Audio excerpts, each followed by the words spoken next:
Assalamualaikum warahmatullahi wabarakatuh. Salam dan bahagia. Yang saya hormati Bapak Ibu Guru, selamat datang pada acara Diseminasi Budaya Positif di SD Negeri 1 Gidangelo, Sabtu 28 Januari 2023. Pertama-tama marilah kita panjatkan puji syukur kehadiran Allah Subhanahu wa Ta'ala karena limpahan rahmat serta hidayahnya. Maka pada siang hari ini kita masih diberi kesempatan untuk mengikuti kegiatan diseminasi budaya positif di SD Negeri 1 Gidangelo ini dalam keadaan sehat walafiat. Salawat serta salam senantiasa kita sanjungkan kepada junjungan kita Nabi Muhammad SAW yang senantiasa kita nantikan syafaatnya di hari akhir nanti. Bapak Ibu yang saya hormati, pada kegiatan diseminasi ini akan diadakan acaranya, yaitu pertama pembukaan, kedua diseminasi budaya positif, kemudian dilanjutkan dengan tanya jawab, dan yang terakhir penutup.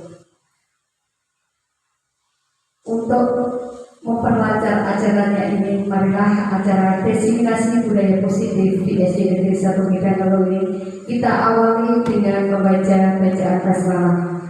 Mari kami hantarkan. Bismillahirrahmanirrahim. Terima kasih. Selanjutnya penyampaian atau diseminasi budaya positif yang akan disampaikan oleh narasumber kita kedua, Ibu Yunita Hana Pertiwi, Hana Yunita Pertiwi, maaf terbalik, dan Ibu Indah Rosyadi. Untuk sesi yang pertama kami persilakan Ibu Hana Yunita Pertiwi, disilakan. Terima kasih atas waktunya.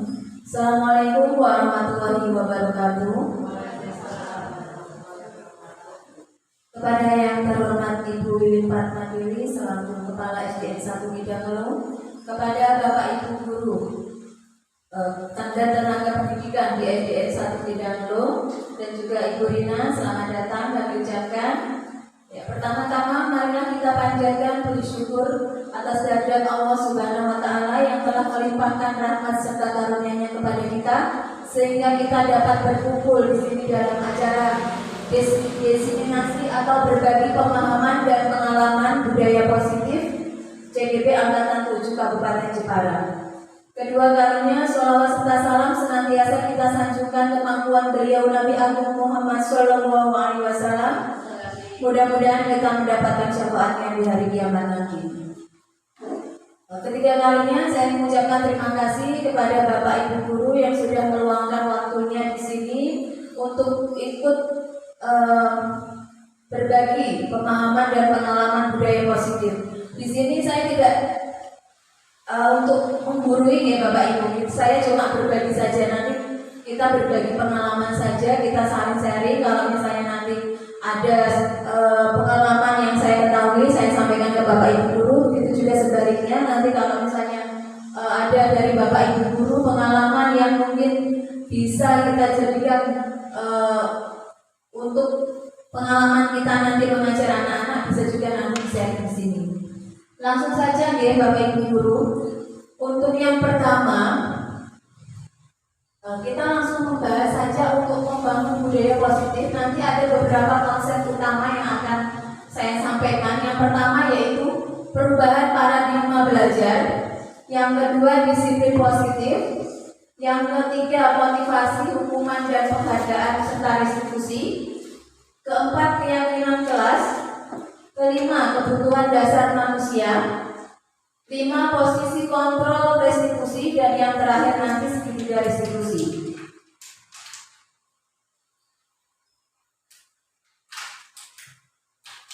Bapak Ibu semua, bagaimana perubahan paradigma dalam belajar kita saat ini? Apakah ada yang bisa membantu saya untuk menyampaikan? Mungkin Bu Desi? Terima kasih. Saya akan mencoba berbagi tentang perubahan paradigma dalam belajar, yang mana kita itu sesuai dengan perubahan zaman ini ya. Dalam belajar itu ada sedikit perubahan, di mana pada saat dulu itu kita itu sebagai seorang guru lebih sering sebagai istilahnya penguasa di dalam kelas. Tetapi di sini berdasarkan perubahan zaman ini kita harus merubah pola pikir kita, yang mana di kebutuhan siswa itu harus kita perhatikan. Kita juga harus melakukan pembelajaran yang dapat meningkatkan motivasi dalam diri siswa, sehingga nanti pemikiran kita tentang pendidikan itu dapat berubah, sehingga kita itu bisa mengutamakan siswa, dan kita itu juga dapat menjadikan siswa sebagai subjek dalam pembelajaran, tidak hanya objek saja gitu. Iya, terima kasih Bu Desi. Betul sekali Bapak Ibu. Jadi perubahan paradigma dalam belajar saat ini, kita yang dulu mengajarnya itu menggunakan prinsip berpusat kepada guru. Kita dulu kan mengajarnya berpusat pada guru. Jadi murid harus mengikuti apa yang kita lakukan. Kerjakan tugas itu.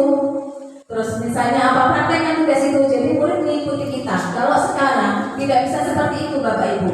Jadi pembelajaran saat ini itu kita harus berpusat pada murid. Ya, seperti ini. Nah, perubahan paradigma belajar saat ini yaitu kita harus berdasarkan kebutuhan belajar siswa.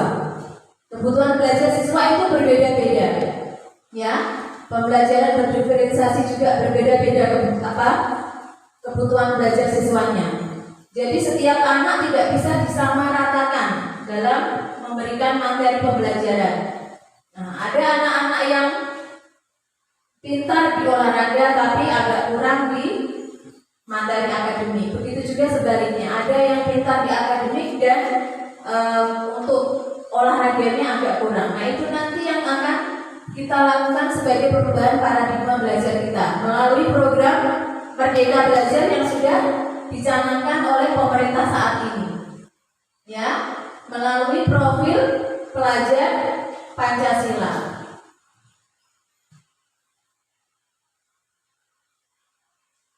Sekarang disiplin positif dan nilai-nilai kebajikan universal. Nah, sekarang kita permainan ya, Bapak Ibu. Kalau ini berpasangan, tapi kita langsung saja. Coba bayangkan Bapak Ibu guru mempunyai sesuatu di tangan Bapak Ibu guru semua. Sesuatu tersebut sangat berharga buat Bapak Ibu semua. Ya. Bayangkan kalau dikepalkan tangan Bapak Ibu semua, Bapak Ibu semua mempunyai sesuatu yang sangat penting dan sangat berharga untuk kehidupan Bapak Ibu semua. Nah, jangan biarkan siapapun mengintimidasi untuk membuka tangan itu. Ya, contohnya, Bunda bisa saya minta tolong tangannya dibuka? Nah, tidak boleh. Nanti saya beri hadiah Bunda. Oh, tetap tidak mau. Pak Andre, tolong dibuka tangannya. Kalau enggak nanti tidak tak hutang. Nah, itu ya. Nah, jadi kita mempunyai sesuatu di tangan kita. Apakah Bapak Ibu guru akan membuka meskipun saya meminta dengan cara membujuk, menghardik, mengintimidasi, memarahi, menggoda, bahkan menggelitik, bahkan menawari uang? Apakah Bapak Ibu akan bersedia untuk membukanya?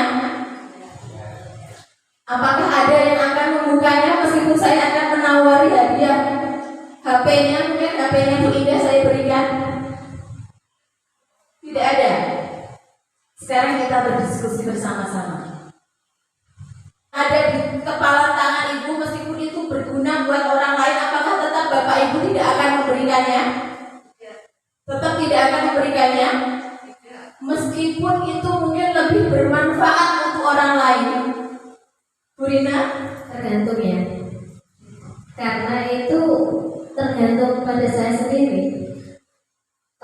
Kalau itu memang sangat rahasia dan sangat penting bagi saya, dan Anda memberikannya, memintanya dengan alasan yang tidak masuk akal, saya tidak akan membukanya. Tetapi kalau mungkin alasan Anda itu untuk kebaikan orang lain, mungkin saya akan memikirkannya. Tetapi tetap saya mempertahankan apa yang saya punya. Berarti dalam kegiatan ini sesungguhnya siapa yang memegang kendali atau kontrol untuk membuka dan menutup kepala tangan ini? Iya, betul sekali. Jadi yang mengontrol kendali atau kontrol diri kita adalah diri kita sendiri sesuai dengan kebutuhan dasar kita saat itu, seperti yang sudah disampaikan Bu Rina tadi. Kalau memang itu penting, lebih bermanfaat untuk orang lain, untuk orang banyak, mungkin kita akan memberikannya, walaupun tidak dengan langsung diberikan ya Bu Rina ya, tetap dipertahankan. Nah, tapi kalau memang itu bermanfaat juga mungkin akan dibagikan dengan orang lain. Seperti ini, seperti ilmu yang kita punya Bapak Ibu guru. Nah, kita punya ilmu, itu kan penting buat kita ya.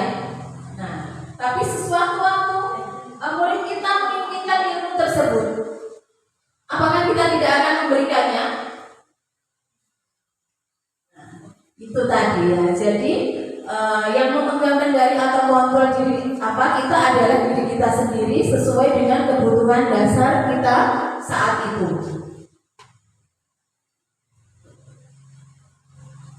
Menurut Dr. William Glasser dalam kontrol teori yang kemudian hari berkembang dan dinamakan choice theory, meluruskan beberapa miskonsepsi tentang makna kontrol. Jadi miskonsepsi itu sebuah ilusi ya. Nah, jadi yang berkembang saat itu ilusi guru mengontrol murid. Jadi mungkin kita berpendapat kita yang mengontrol murid. Padahal sesungguhnya betul apa tidak kita mengontrol murid? Mungkin ada yang berani menyampaikan, Pak Anugrah mungkin, apakah benar kalau guru itu mengontrol murid? Terima kasih kesempatannya, Bu Ena. Kita flashback ke depan tadi, Bu. Mungkin untuk kurikulum yang dulu mungkin bisa dikatakan demikian. Tapi untuk kurikulum yang sekarang, kalau dikatakan demikian, saya rasa kurang tepat. Karena tadi setiap anak itu kan punya potensinya masing-masing, punya bakat dan minatnya sendiri. Jadi sebagai guru, saya rasa harus sebagai fasilitator untuk tadi melengkapi minat dan bakat dan membimbing minat dan bakat yang dimiliki oleh siswanya masing-masing, seperti itu. Iya, terima kasih Pak Anugrah. Betul sekali. Jadi guru mengontrol murid itu hanya sebuah ilusi. Mungkin kita bisa mengontrol murid kita di sekolah, tapi saat di luar sekolah, di rumah, kita kan tidak bisa mengontrol keseluruhannya waktunya. Nah, jadi kalau ada istilah guru mengontrol murid itu hanya sebuah ilusi saja. Ya, untuk selanjutnya, ilusi bahwa semua penguatan positif, efektif dan bermanfaat. Apakah ini benar? Apakah ada yang mungkin bisa menyampaikan? Terima kasih atas waktunya. Bahwa penguatan positif itu efektif dan bermanfaat itu mungkin hanya pada waktu yang singkat saja. Misalnya kalau kita memberi penguatan positif atau misalnya memberi hadiah, itu kan anak-anak menjadi bersemangat. Pada waktu itu bersemangat. Tapi untuk kalau kita lakukan secara terus-menerus, itu kemungkinan besar akan menjadikan ketergantungan. Jadi kalau diberi penguatan, anak baru bersemangat. Kalau misalnya tidak ada, mungkin tidak akan seperti itu lagi. Seperti itu. Jadi itu hanya efektif, tapi sesaat, tidak dalam jangka panjang.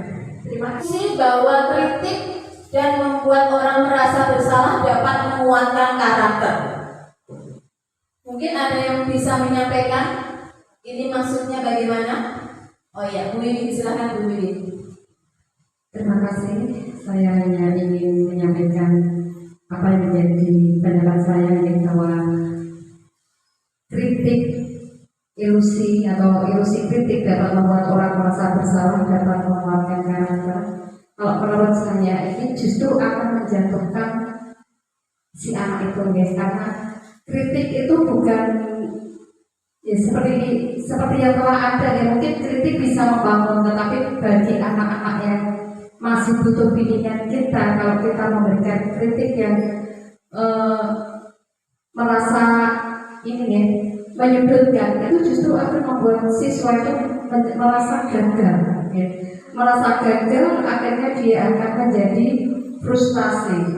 Apalagi ketika mengkritiknya itu tanpa nyalek-nyalek seperti yang telah berlalu ya, atau sudah pernah ada, itu akan memberikan kritik itu seorang guru merasa puas ketika si anak itu diem, tengok-tengok, nangis atau bagaimana ketika kita kritik atas kesalahannya. Nah, itu justru bagi psikologi ya, untuk psikologi siswa itu justru akan menjadi down.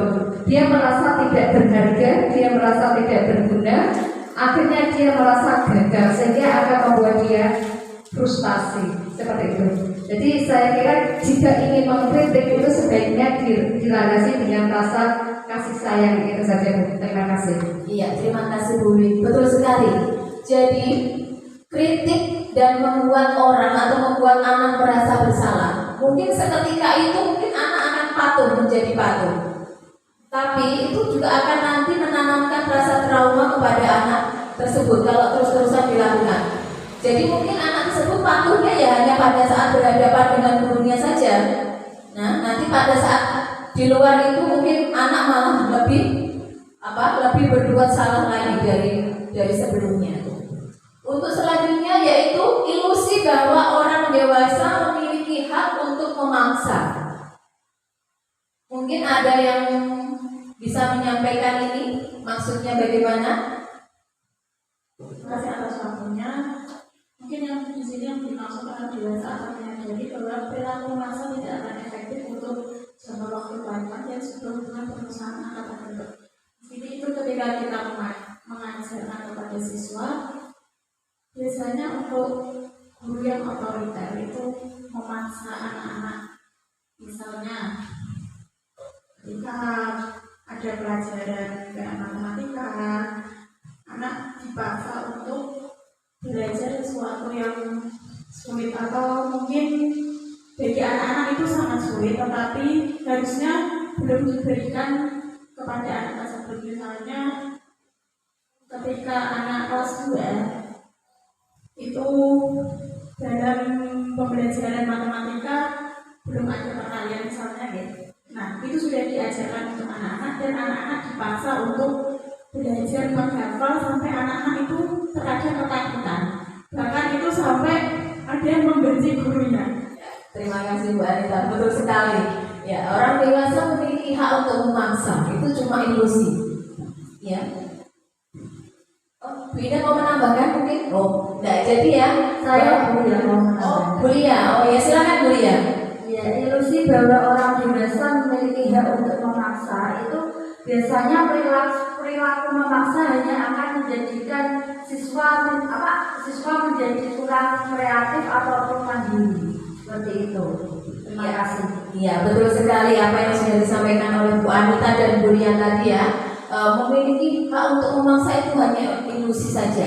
Karena anak semakin dipaksa, bukannya semakin tidak sadar, dia jadi tidak termotivasi dari dalam dirinya sendiri, tapi dia melakukan tersebut karena adanya paksaan.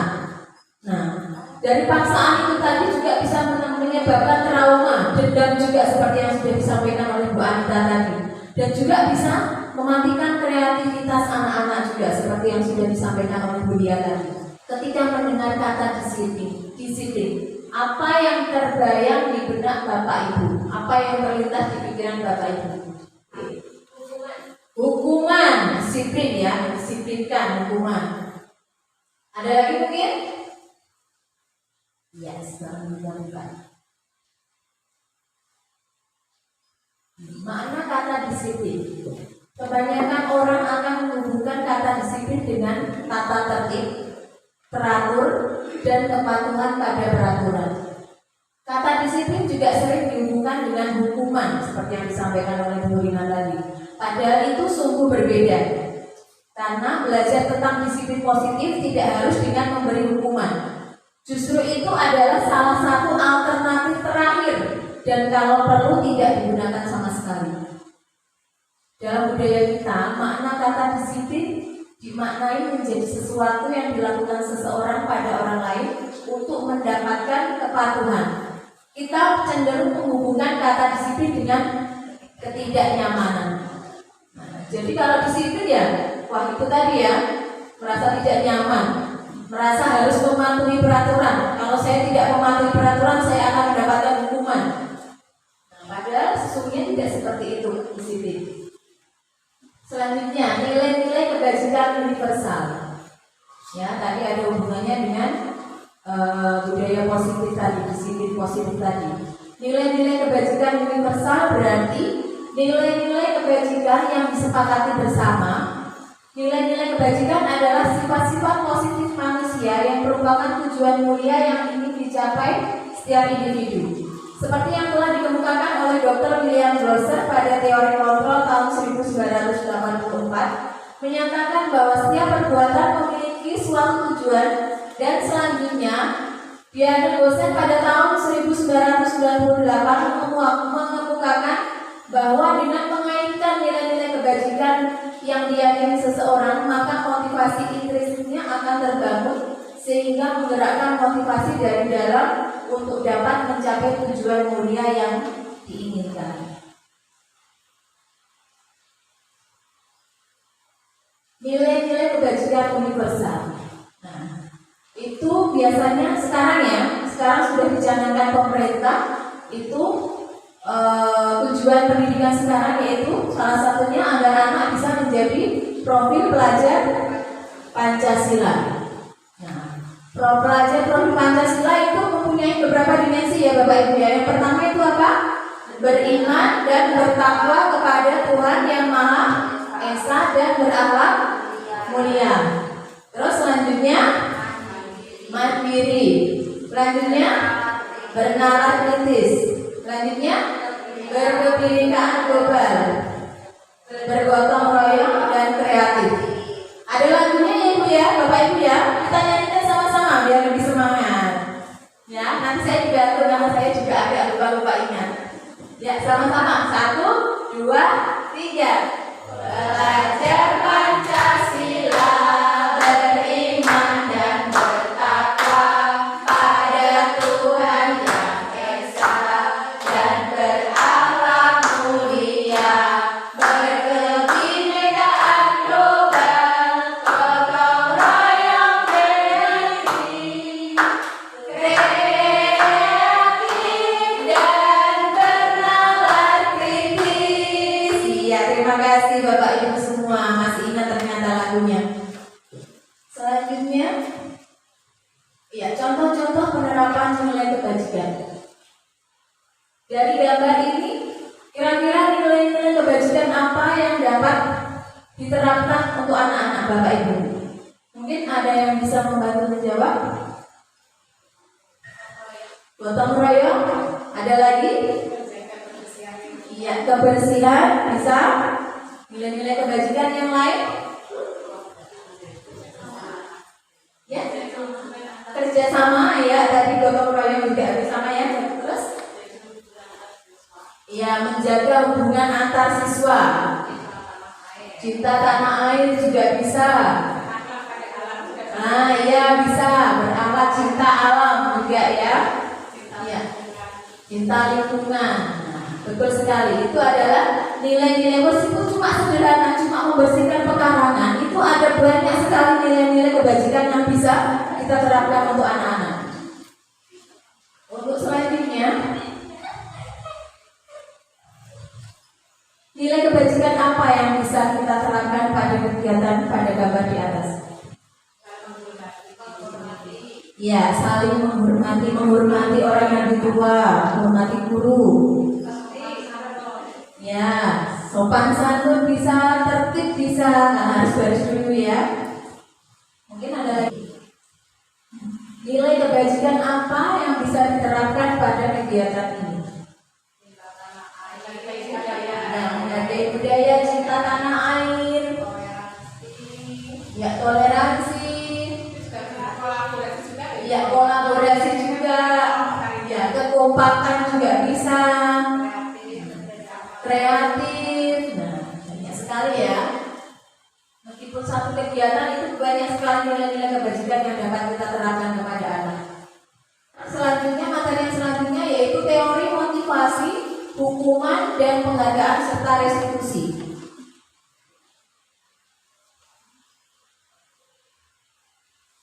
Menurut Dian Rosen dalam bukunya Restructuring School Discipline menyatakan ada 3 motivasi perilaku manusia.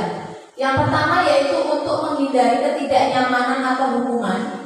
Yang kedua untuk mendapatkan imbalan atau penghargaan dari orang lain.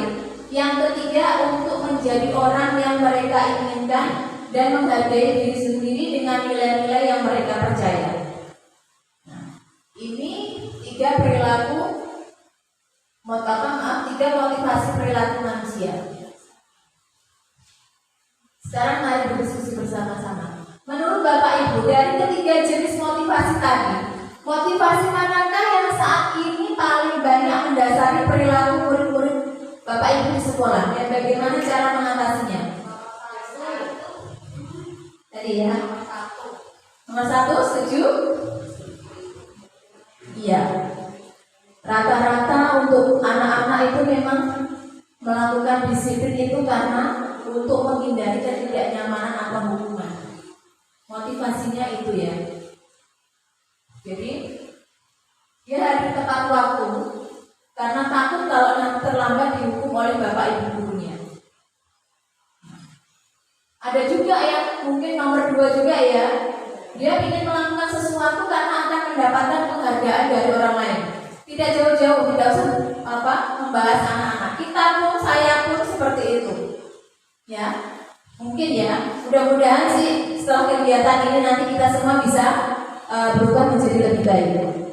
Hadir tepat waktu untuk menghindari ketidaknyamanan atau hukuman. Nanti kalau saya tidak datang tepat waktu, bagus dapur buliwin. Nah, ya wes kalau itu saya tak datang tepat waktu. Tapi besok kalau buliwin ada rapat, aku makannya awan nggak apa-apa wes. Nah, itu motivasi yang pertama karena menghindari ketidaknyamanan atau hukuman karena takut dengan atasan, takut mendapatkan hukuman atau teguran dari atasan. Yang kedua, untuk mendapatkan imbalan atau penghargaan dari orang lain. Saya tak datang tepat waktu terus setiap pagi biar dipuji oleh Bu Wiwin, Bu Kepala Sekolah dan teman-teman. Oh ternyata Bu Ana rajin ya berangkatnya pagi-pagi terus tidak pernah terlambat. Suatu saat Bu Wiwin ada acara, tidak ada Bu Wiwin, Rana tidak ada yang memuji, akhirnya berangkatnya terlambat karena tidak ada yang memuji. Ya. Nah, ini yang ketiga ini menjadi orang yang mereka inginkan, yang kita inginkan, menghargai diri sendiri dengan nilai-nilai yang kita percaya. Ya. Saya mempunyai nilai kebajikan yang saya percaya yaitu tanggung jawab. Jadi insya Allah ya Bu Wiwin ya, meskipun ada atau tidak ada Bu Wiwin, saya akan tetap berangkat hadir tepat waktu. Pulangnya pun saya meskipun ada atau tidak ada kepala sekolah, saya akan berusaha untuk sesuai waktu yang sudah ditentukan oleh aturan. Ya, mudah-mudahan setelah kegiatan ini kita semua bisa menanamkan motivasi intrinsik pada diri kita, yaitu menjadi orang yang kita inginkan, menghargai diri sendiri dan nilai-nilai yang kita percaya. Diamini dong ibu-ibu. Terima kasih. Mari kita menganalisis bersama-sama. Tugas terus ya Bapak Ibu ya. Iva kurang menguasai pelajaran matematika, sehingga pada saat pelajaran tersebut berlangsung, dia lebih banyak berdiam diri atau menggambar di buku pelajarannya. Pada saat guru matematikanya Pak Seno menanyakan pertanyaan, Iva menjadi gugup dan tak sengaja menjatuhkan tasnya dari kursi, serta tiba-tiba menjadi gagap pada saat berupaya menjawab. Seluruh kelas pun tertawa melihat perilaku Iva yang berbicara tergagap dan terkejut tersebut. Pak Seno pada saat itu membiarkan teman-teman Iva membiarkan Iva yang tergagap dan malu luar biasa, dan malahan minta Iva untuk maju ke depan dan berdiri di depan kelas sambil menunjuk hidungnya karena tidak bisa menjawab pertanyaan Pak Seno. Kelas makin gaduh dan anak-anak pun tertawa melihat Iva di depan kelas memegang ujung hidungnya.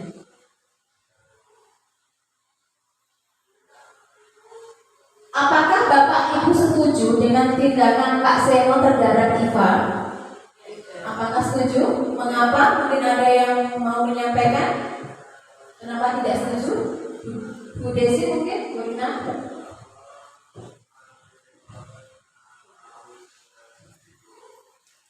Terima kasih.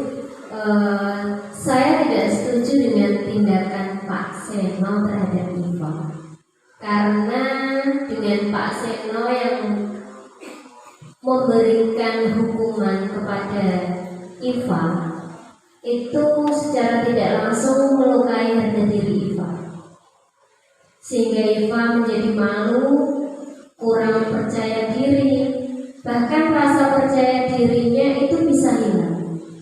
Selain itu juga akan terkenang sepanjang hidupnya.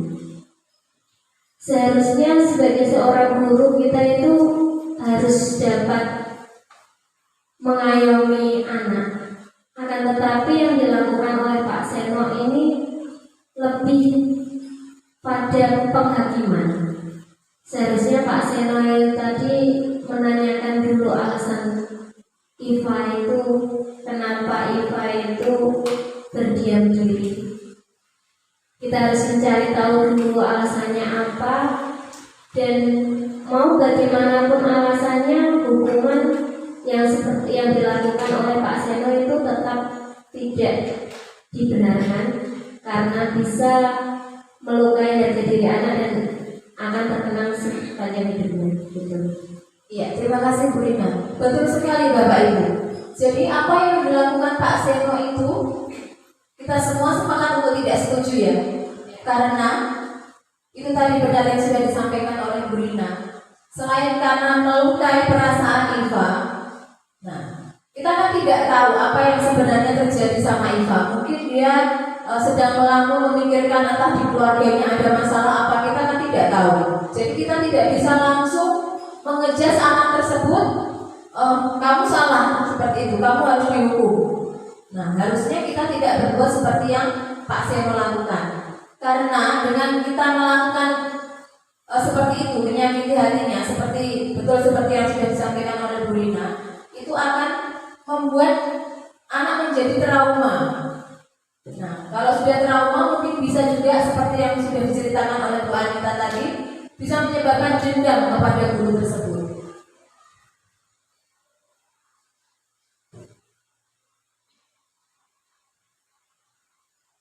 Selanjutnya menurut Bapak Ibu, tindakan Pak Seno terhadap Iva adalah sebuah hukuman atau konsekuensi.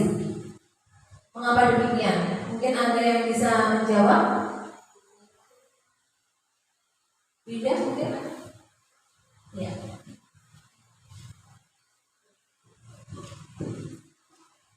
Terima kasih. Menurut saya tindakan Pak Seno terhadap Iva itu adalah sebuah hukuman karena itu langsung ditentukan oleh Pak Seno secara sepihak oleh Pak Seno, di mana Ivanya itu tergagap maaf. Kemudian Ivanya menjadi terkejut. Oke, intinya itu hukuman karena itu datangnya tiba-tiba dari Pak Seno secara sepihak tanpa diketahui sebelumnya oleh Iva. Seperti itu. Terima kasih. Iya, terima kasih Bu Ida, betul sekali. Yang dilakukan Pak Seno ini merupakan sebuah hukuman, bukan konsekuensi. Karena seperti yang sudah disampaikan Bu Ida tadi, itu dilakukan secara mendadak, tidak terencana. Jadi langsung pada saat itu, kamu salah, jadi kamu harus dihukum. Kalau sebuah konsekuensi harusnya tidak seperti itu. Harusnya seperti yang sudah Bu Wiwit sampaikan tadi, kita membuat kesepakatan dulu di depan kelas misalnya ya. Kita buat kesepakatan bersama-sama. Misalnya kita sebelum mulai pelajaran kita biasakan membuat kesepakatan bersama anak-anak. Misalnya kesepakatan hari ini apa anak-anak? Nanti anak-anak mengusulkan kesepakatan apa saja. Misalnya tidak boleh mengganggu temannya, harus memperhatikan gurunya, tidak boleh ngobrol sendiri. Nanti bisa ditulis di papan kesepakatan kelas atau keyakinan kelas nanti. Nah, kalau sudah ada kesepakatan kelas, kok ada yang melanggar, nah harus siap dengan konsekuensinya. Dan konsekuensi juga harus ada relevansi dengan pelajaran tersebut. Sekarang apakah restitusi itu? Apakah perbedaan antara hukuman, konsekuensi, dan restitusi? Mungkin ada yang mau menyampaikan hukuman itu apa, konsekuensi apa, restitusi itu apa? Hukuman itu apa Bapak Ibu? Iya, sanksi yang diberikan kepada siswa. Kalau konsekuensi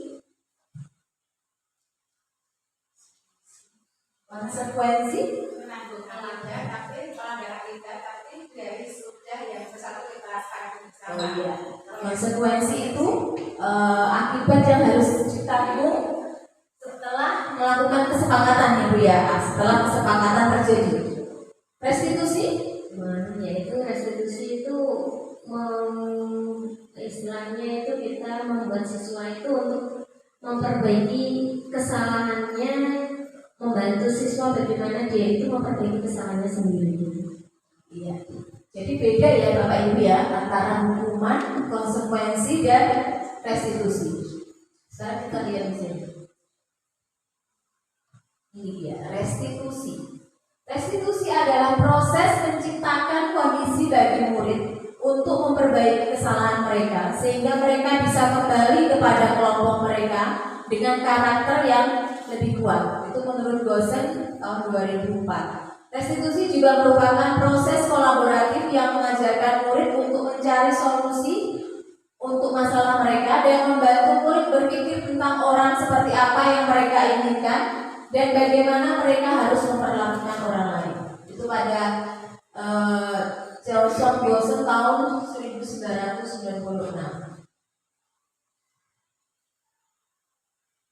Ini perbedaan antara hukuman dan restitusi. Kelihatan apa tidak Bapak Ibu?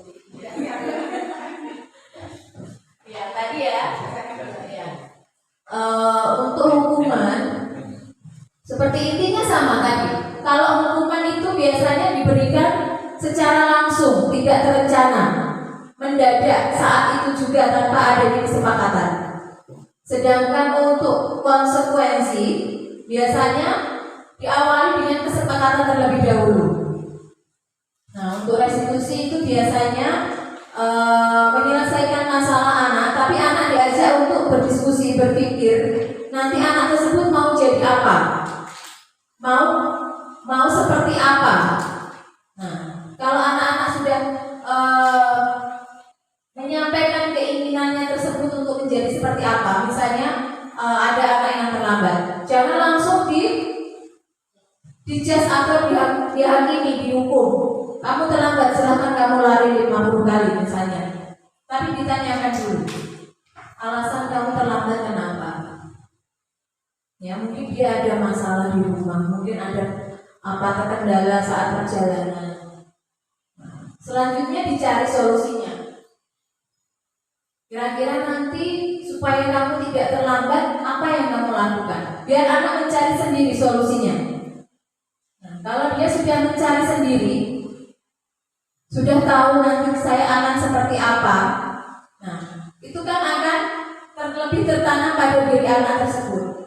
Jadi mungkin pada saat suatu saat anak melakukan kesalahan lagi, kan mungkin kita tinggal mengingatkan, kemarin kamu sudah membuat kesepakatan kalau kamu mengulangi lagi, kamu akan mendapatkan ini, atau mungkin kamu akan melakukan ini agar kamu tidak terlambat sekolah. Kemarin kamu sudah menyampaikan seperti itu. Jadi anak-anak saat akan berbuat kesalahan untuk yang kesekian kalinya, anak-anak akan berpikir dulu, oh saya kemarin sudah janji tidak akan mengulanginya lagi karena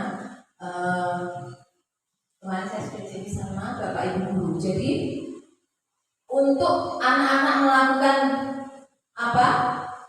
kesalahan lagi itu kemungkinan akan sangat kecil sekali. Dan kalau kita melakukan restitusi, setelah anak melakukan kesalahan, anak kembali ke kelompoknya, anak kembali ke kelas. Kalau kita restitusi, itu juga hatinya akan plong, tenang, tidak trauma.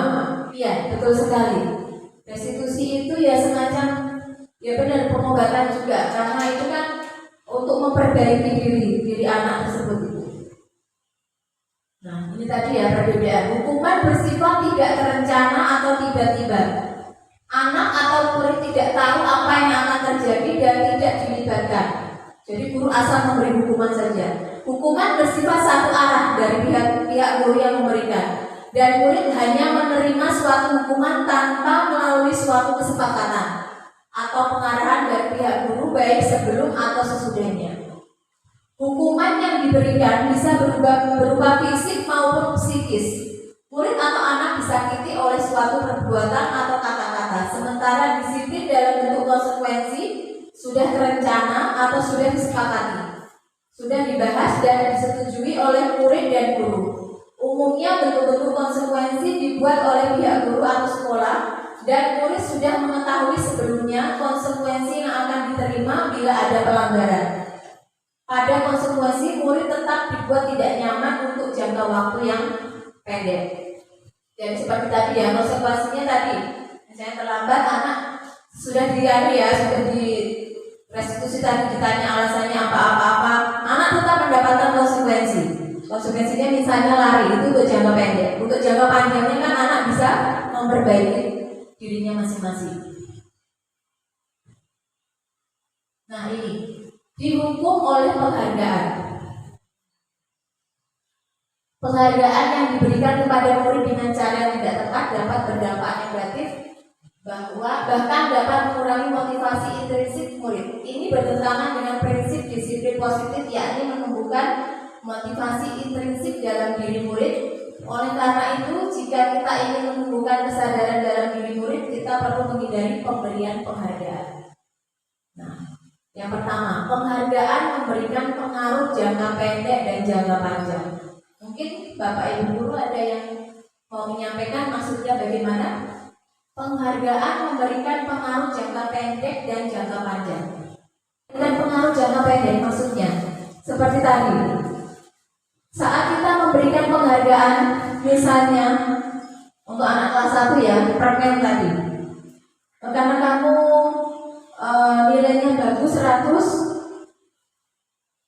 Bu Guru kasih permen 1.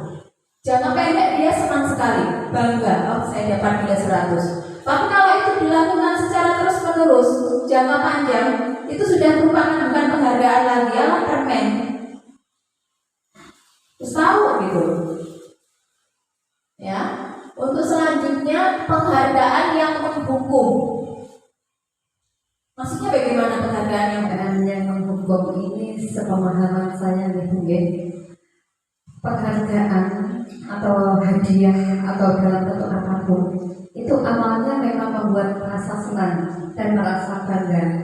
Tetapi bagi si anak, ketika suatu ketika dia tidak bisa lagi berprestasi seperti yang telah lalu, itu akan menjadikan siswa itu tertekan.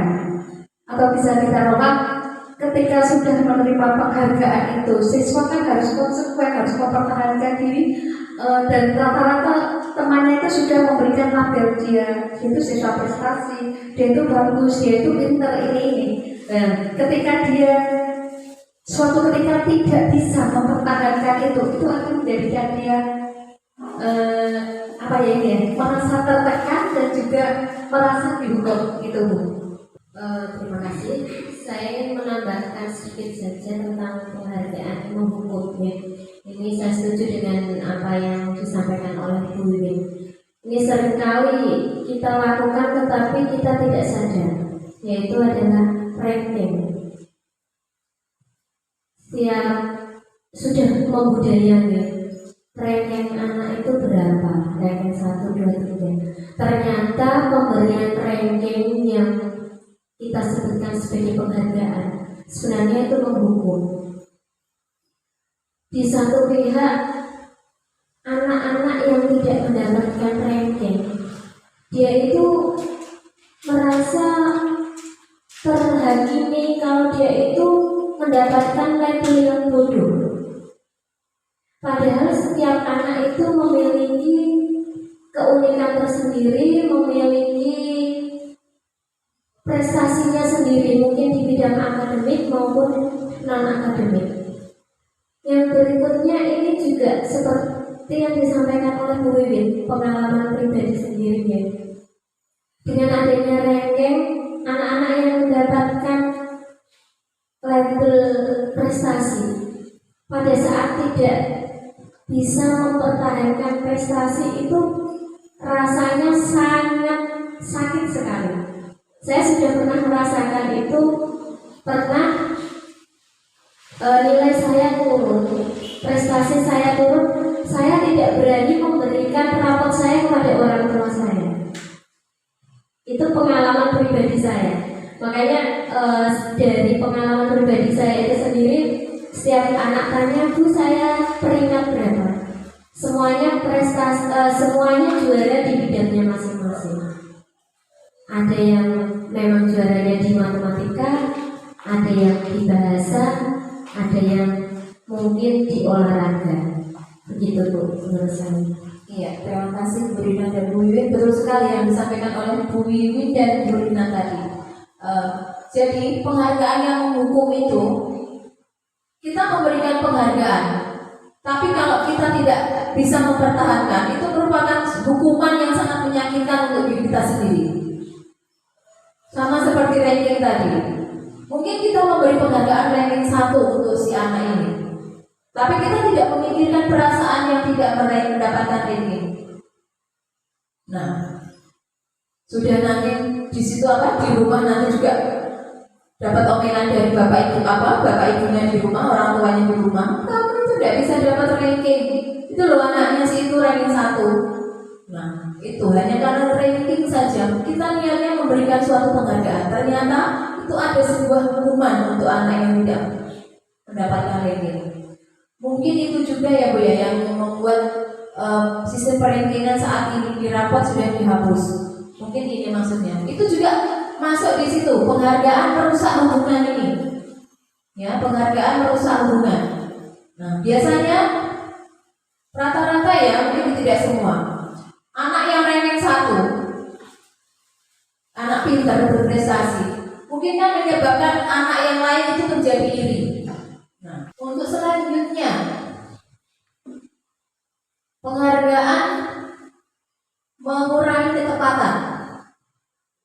Dari riset yang saya baca, anak yang sering mendapatkan penghargaan, justru dia misalnya ya, kita memberikan soal matematika kepada anak.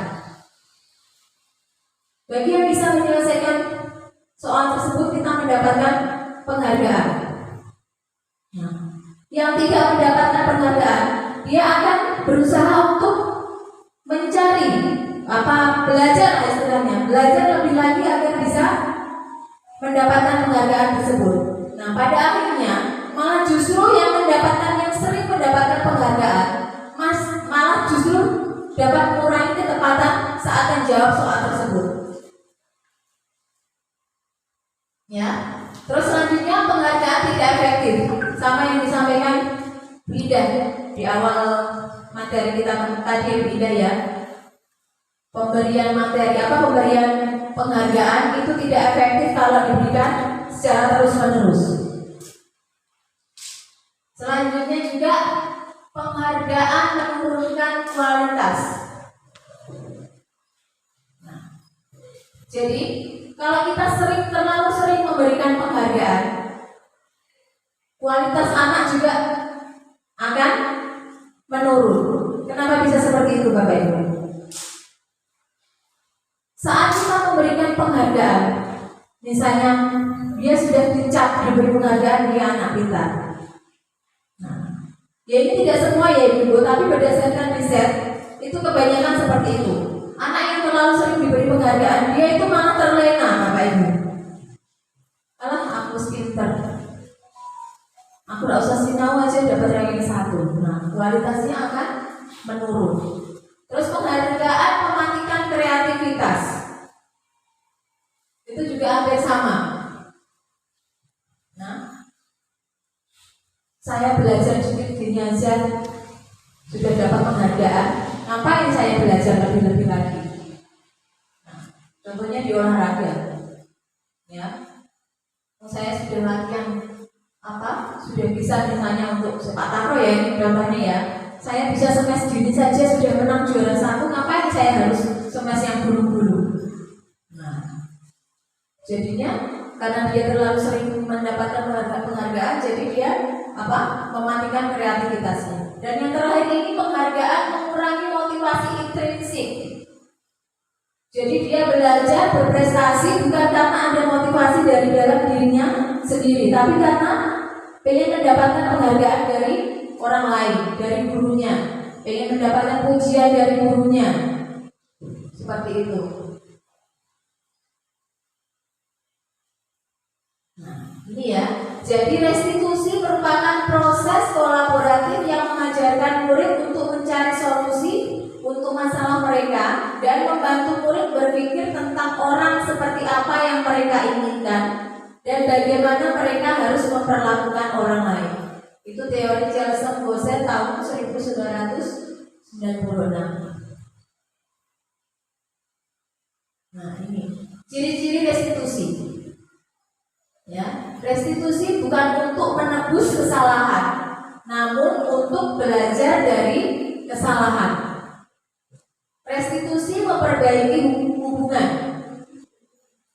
Restitusi adalah tawaran, bukan paksaan. Ya, jadi ditawarkan. Nanti kalau kamu melakukan kesalahan lagi, apa konsekuensinya? Ditawarkan. Bukan langsung, nanti kalau kamu salah lagi, kamu harus begini. Itu namanya paksaan. Restitusi menuntut untuk melihat ke dalam diri dan mencari kebutuhan dasar yang mendasari tindakan. Restitusi diri adalah cara yang baik, adalah cara yang paling baik. Restitusi fokus pada karakter, bukan tindakan. Restitusi menguatkan, restitusi fokus pada solusi dan mengembalikan murid yang berbuat salah pada kelompoknya.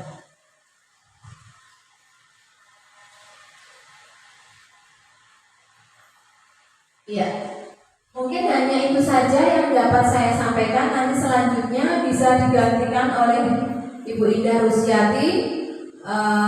Sebelumnya saya mohon maaf apabila dalam menyampaikan ada kata-kata yang kurang berkenan di hati Bapak Ibu guru. Wabillahi taufiq wal hidayah. Wassalamualaikum warahmatullahi wabarakatuh. Silakan Bu Indah Rusiati. Terima kasih atas waktu yang telah diberikan kepada saya. Assalamualaikum warahmatullahi wabarakatuh. Saya akan melanjutkan pemaparan materi ya Bapak Ibu semua. Bapak Ibu, ada yang pernah mendengar tentang keyakinan kelas? Apakah hampir sama dengan kesepakatan kelas? Tadi di awal sudah disinggung dan dijelaskan oleh Bu Wiwin. Memang keyakinan kelas itu salah satunya merupakan kesepakatan kelas juga. Mari kita bahas. Kita bahas dulu untuk pertanyaan berikut, mengapa harus keyakinan kelas? Mengapa tidak peraturan saja? Untuk tadi sudah dibahas pada disiplin positif, itu disiplin selalu kita kaitkan dengan peraturan ya. Dan untuk peraturan kita sudah dari dulu disiplin memang harus sesuai dengan peraturan. Nah sekarang mengapa harus keyakinan? Kok peraturan itu harus diganti? Kira-kira karena apa? Nah ini untuk keyakinan kelas. Keyakinan kelas itu kita ibaratkan pada kehidupan kita sehari-hari. Mengapa kita memiliki peraturan harus menggunakan helm bila mengendarai kendaraan roda 2? Kira-kira kenapa? Karena untuk keselamatan, bukan karena untuk menghindari tilang dari Pak Polisi. Nah, termasuk itu, tapi kita melakukannya karena yakin dengan keselamatan tersebut. Helm bisa meningkatkan keselamatan kita dalam berkendara. Nah, ini karena kita yakin. Yang diterangkan di sini karena kita yakin. Gitu ya. Kemudian mengapa kita memiliki peraturan 3M? Menggunakan masker, mencuci tangan, dan menjaga jarak 1,5 meter. Kira-kira kenapa? Ya, karena kita yakin itu untuk kesehatan, untuk menghindari wabah COVID-19. Jadi tidak harus dieleke oleh orang lain, kita akan melakukan dengan dari dalam diri kita sendiri. Kenapa? Karena kita yakin. Kalau kita yakin, maka motivasi yang timbul itu berasal dari diri sendiri atau motivasi intrinsik. Oke, kita lanjut untuk di kehidupan kita. Mengapa kita memiliki peraturan harus datang tepat waktu pada saat mengikuti pelatihan? Apa kira-kira? Ya, agar tidak ketinggalan penjelasan materinya. Itu juga merupakan niat kita dari dalam diri kita. Bukan karena aturannya hanya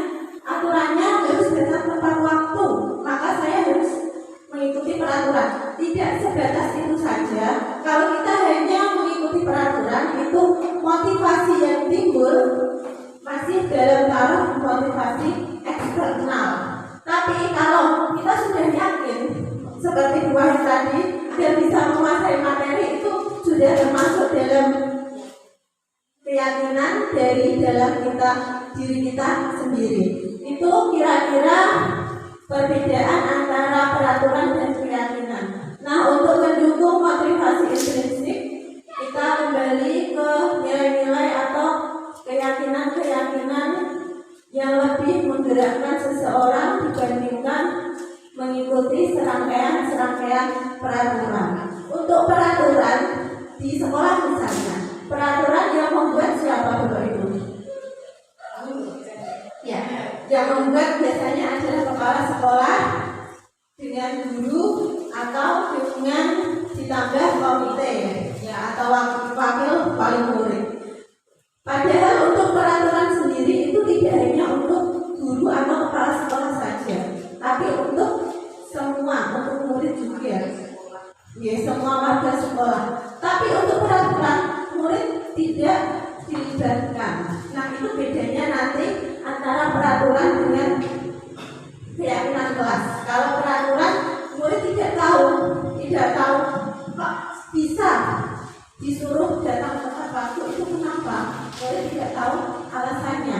Murid hanya disuruh mentaati saja. Tapi nanti kalau di keyakinan kelas, murid dilibatkan dalam membuat keyakinan kelas. Jadi murid tahu alasannya kok harus datang tepat waktu, itu kenapa. Jadi kalau tahu alasannya, murid bisa melakukan dengan hati yang ikhlas, ya, dengan semangat, tidak terpaksa. Nah, keyakinan seseorang akan lebih memotivasi seseorang dari dalam. Seseorang akan lebih tergerak dan bersemangat untuk menjalankan keyakinannya daripada hanya sekedar mengikuti serangkaian peraturan tertulis tanpa makna. Itu tadi ya Bapak Ibu sudah dijelaskan, keyakinan itu nanti akan menumbuhkan motivasi intrinsik dari dalam siswa, karena siswa dilibatkan dalam pembuatannya dan ya dalam kesepakatannya, dan dia tahu apa maksud dan tujuannya. Nah, itu ada beberapa contoh, tapi di situ judulnya masih sama, kesepakatan kelas dan kesepakatan kelas, tapi aslinya itu adalah perbedaan. Yang satu adalah peraturan, yang satu adalah keyakinan kelas. Kira-kira yang hijau ini kira-kira termasuk peraturan apa keyakinan kelas? Peraturan kenapa? Nah, gini. Nah, karena masih kata-katanya masih merupakan keharusan ya, keharusan, dan itu sepertinya memang harus yang kita jalani, dan selama ini memang kita tahunya seperti itu ya. Tapi untuk yang sebelah kanan ini merupakan keyakinan, sudah termasuk keyakinan. Nah, keyakinan itu harus berisi kalimat-kalimat positif. Kalimat positif, dan ini keyakinan kelas itu diambil dari nilai-nilai kebajikan universal yang sudah diterangkan tadi. Itu ya. Jadi kalau misalnya peraturannya harus datang tepat waktu, itu kita ganti dengan kalimat yang positif sehingga kesannya itu kita lebih enak daripada dengan datang tepat waktu seperti itu. Ya, itu walaupun hanya sebatas kalimat saja, tapi sudah bisa mempengaruhi perasaan kita.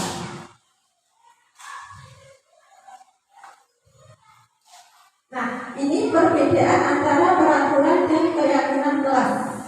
Kalau peraturan itu misalnya selalu kembalikan buku pada tempatnya.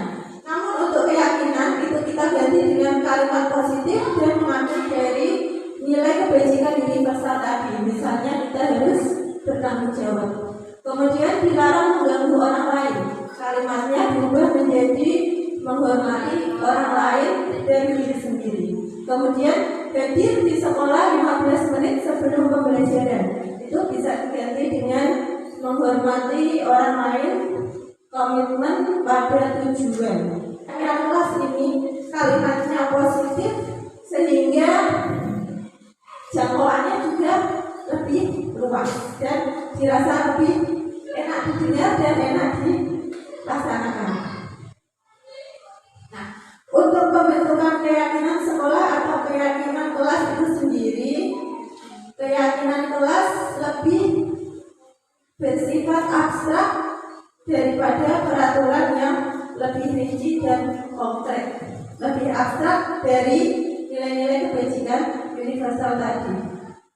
Kemudian keyakinan kelas berupa pernyataan-pernyataan universal. Pernyataan keyakinan kelas senantiasa dibuat dalam bentuk positif. Keyakinan kelas hendaknya tidak terlalu banyak sehingga mudah diingat dan dipahami oleh semua warga kelas. Jadi kata-katanya harus dibuat sederhana saja, apalagi untuk anak-anak kelas rendah. Yang penting maknanya bisa dipahami oleh semua anak. Kemudian keyakinan kelas sebaiknya sesuatu yang dapat diterapkan di lingkungan tersebut.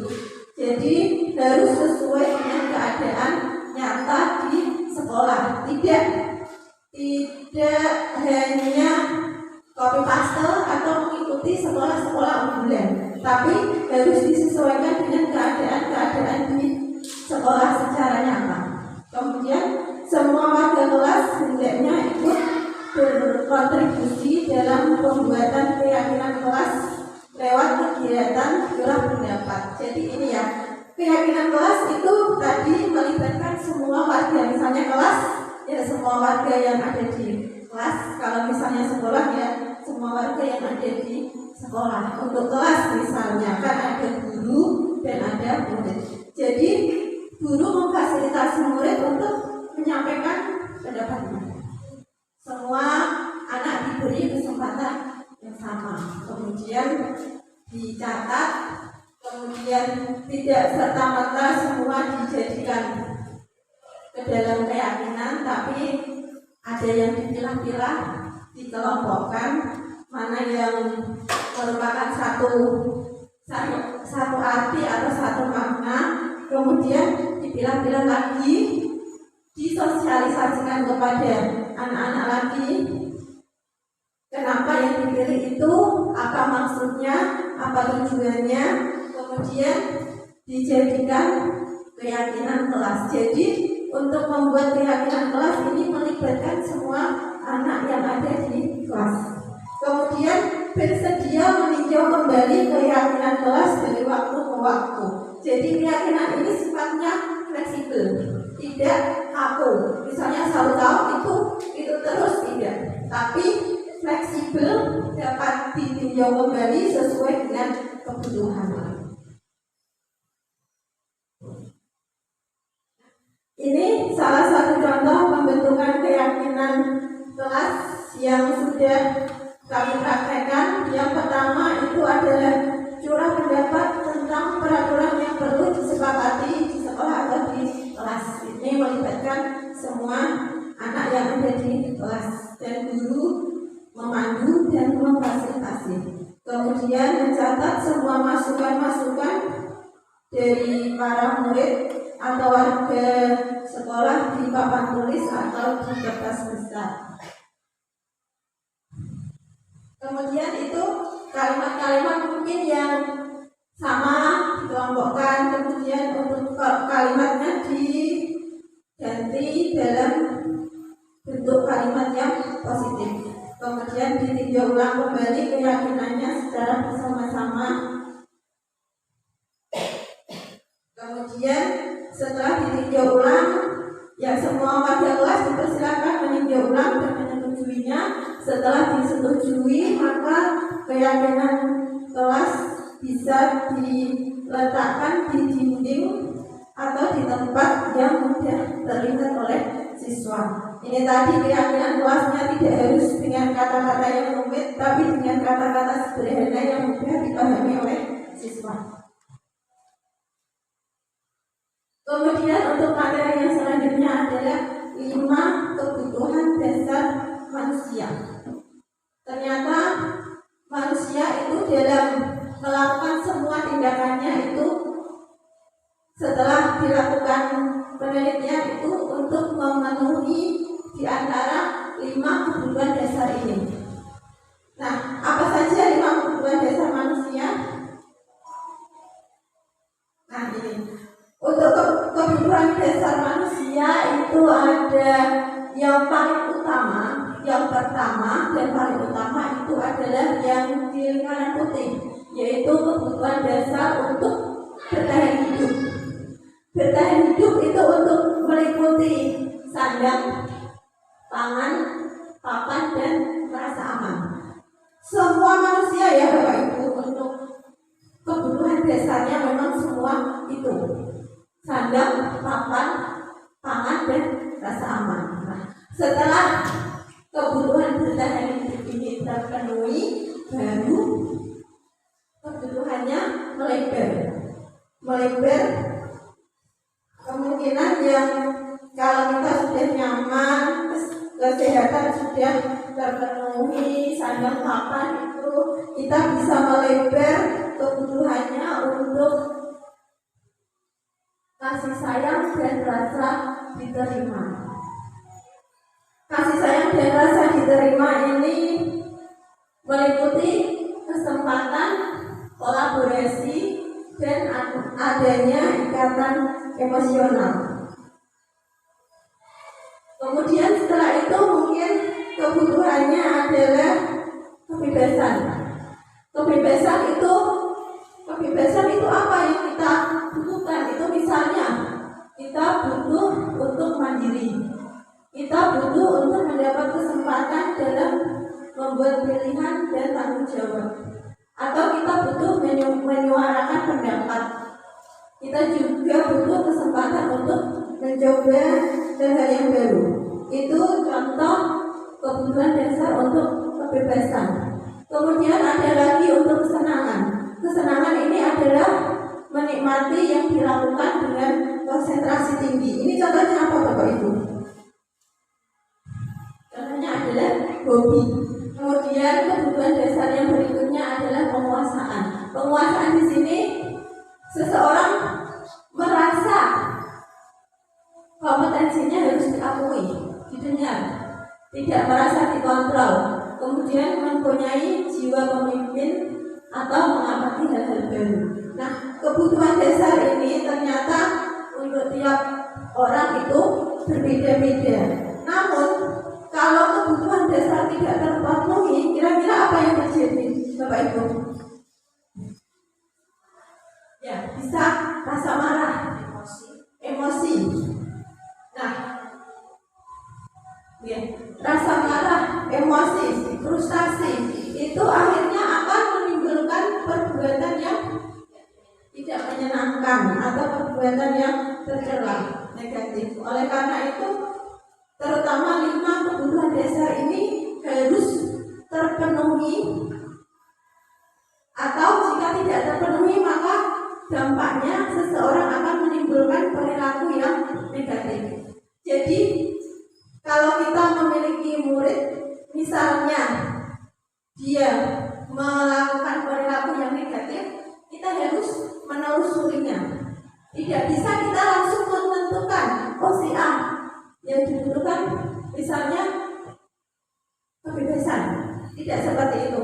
Tidak serta-merta seperti itu, tapi kita harus melakukan pengamatan atau wawancara terlebih dahulu. Seperti contoh kasus di sini Bapak Ibu.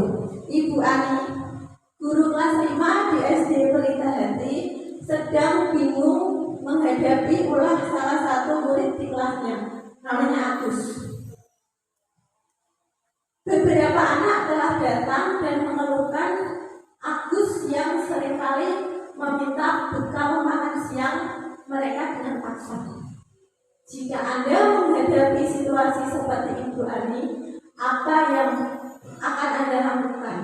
Menurut Anda, kira-kira apa alasan Agus melakukan hal itu? Menurut Bapak Ibu, untuk kasus Agus ini kira-kira kebutuhan dasar apa yang ingin dipenuhi oleh Agus? Apa Bu? Pangan.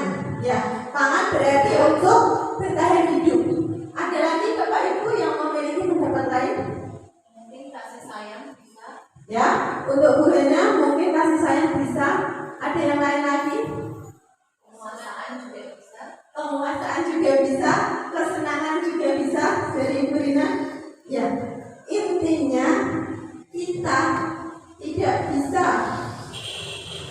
langsung menentukan bahwa walaupun berhubungan dengan bekal makanan, ya bekal makan yang diambil secara paksa, kita tidak bisa langsung menentukan kalau itu salah satu kebutuhan dasarnya misalnya bertahan hidup atau penguasaan. Tapi kita harus mengobservasi dulu, menanyai mungkin dengan cara menanyai sang siswa atau menanyai teman. Tapi terlebih penting adalah menanyai siswanya. Kita lakukan dengan wawancara, tapi wawancaranya jangan seperti menghakimi, tapi seperti bicara dari hati ke hati.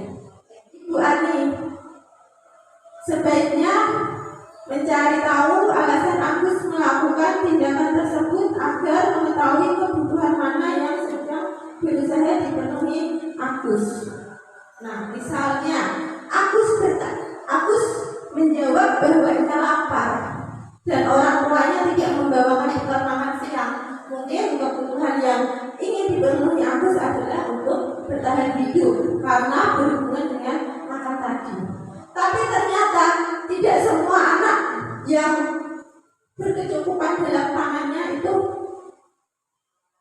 tidak meminta bekalnya. Tapi misalnya aku sudah dari rumah sudah diberi bekal, tapi ternyata aku masih meminta dari temannya. Nah, ternyata setelah ditanyai, dia senang jika temannya memperhatikan dia. Jadi dia cari perhatian. Nah, mungkin itu kebutuhan yang ingin dipenuhi adalah cinta dan kasih sayang.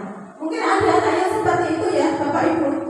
Walaupun sudah terpenuhi, tapi dia masih melakukan ya, masih meminta dengan temannya. Kita harus menelusurinya lebih lanjut. Itu. Terus kemudian Agus menjawab dia akan merasa hebat karena temannya jadi takut dan menuruti keinginannya. Nah, itu jadinya temannya bapaknya direbut babe. Ini kebutuhannya adalah penguasaan. Ketua geng, ya betul. Kemudian jika Agus menjawabnya bahwa dia merasa bosan dengan bekal yang dibawakan ibunya karena selalu membawakan bekal yang sama, ini kebutuhannya mungkin adalah kebebasan karena dia bosan. Kemudian jika Agus menjawabnya hanya iseng saja, dia menikmati ekspresi wajah temannya yang kesal karena diambil makanannya.